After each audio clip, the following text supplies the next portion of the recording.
মর্তধামে লক্ষ্মীব্রত করহ প্রচার, প্রতি বৃহস্পতিবারে মিলি যত এও গণে, সন্ধ্যাকালে পুঁজি কথা শুনিবে শ্রবণে।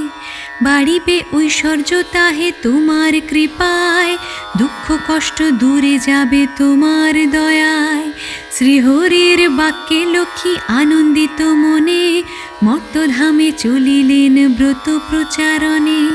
অবন্তী নগরে লক্ষ্মী হইয়া উপনীত, দেখিয়া শুনিয়া হন বড়ই স্তম্ভিত। নগরের লক্ষ্যপতি ধনেশ্বর রায়, অগাধ ঐশ্বর্য তার কুবেরের প্রায়। সোনার সংসার তার শূন্য হিংসা দেশ, প্রজাগণে পালিত সে পুত্র নির্বিশেষ। এক অন্নে 7 পুত্র রাখি ধনেশ্বর, যথাকালে সসম্মানে গেল লোকান্তর।